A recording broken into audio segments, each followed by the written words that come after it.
காலை நேர பிரதான செய்திகளின் ஊடாக நர்மதா சிறில் முதலில் தலைப்பு செய்திகள். எல்னினோ தீவிரமடைந்தால் இலங்கையில் வெள்ளப்பெருக்கு ஏற்படலாம், வளிமண்டலவியல் திணைக்களம் எச்சரிக்கை. ஒன்டாரியோ ஏரியின் பெயரை அமெரிக்கா ஏரியாக மாற்றும் இற்றம், தீவிரமடையும் கனடாவுடனான மோதல். இனி விரிவான செய்திகள். தற்போது நிலவும் எல் நினோ நிலைமை தீவிரமடைந்தால் இலங்கையில் அக்டோபர் மற்றும் நவம்பர் மாதங்களில் அதிக மழை வீழ்ச்சியால் வெள்ளப்பெருக்கு ஏற்படக்கூடும் என வளிமண்டலவியல் திணைக்களம் எச்சரித்துள்ளது.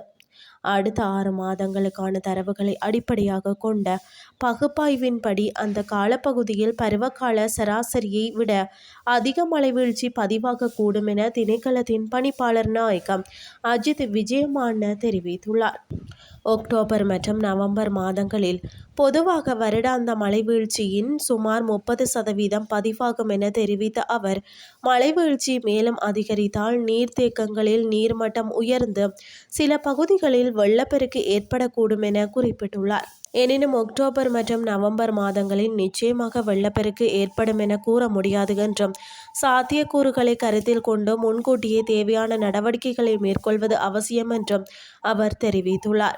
இக்கால பகுதியில் நாடு முழுவதும் மழை பரவலாக பெய்யக்கூடும் என்பதுடன் சில பகுதிகளில் கனமழையும் பெய்யக்கூடும் என எச்சரிக்கப்பட்டுள்ளது.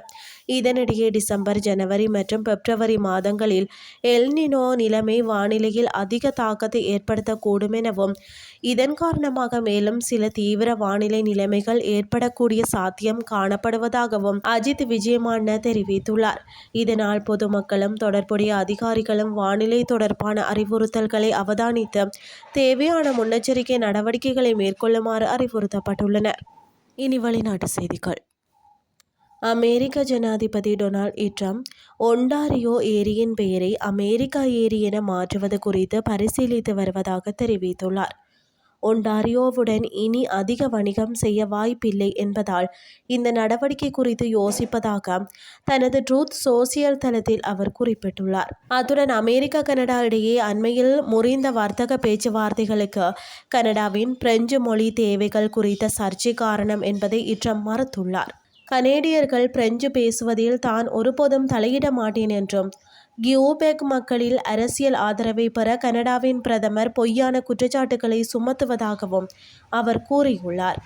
எனினும் ஸ்ட்ரீமிங் சேவை நிறுவனங்கள் கியூபெக்கில் பிரெஞ்சு மொழி உள்ளடக்கத்திற்கு முன்னுரிமை அளிக்க வேண்டுமென்ற கனடாவின் சட்டத்தை மாற்றி அமைக்குமாறும் அமெரிக்க பேச்சுவார்த்தையாளர்கள் வலியுறுத்தியதாலேயே ஒப்பந்தம் தடம் புரண்டதாக கனடா பிரதமர் மார்க் கார்னி சுட்டிக்காட்டியிருந்தார்.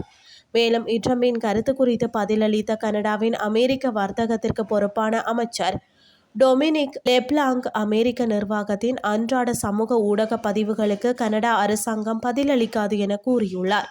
இதேவேளை இது ஒரு வெறும் பேச்சு மட்டுமே எனவும், ஒன்டாரியோ தனித்து இயங்கினால் உலகின் 3வது பெரிய வர்த்தக கூட்டாளியாக இருக்கும் என்றும் ஒன்டாரியோ முதல்வர் டக் போர்டு தெரிவித்துள்ளார். இத்துடன் செய்திகள் யாவும் நிறைவடைகின்றது. அடுத்த இரவு 8:30க்கு எதிர்பாருங்கள். நன்றி.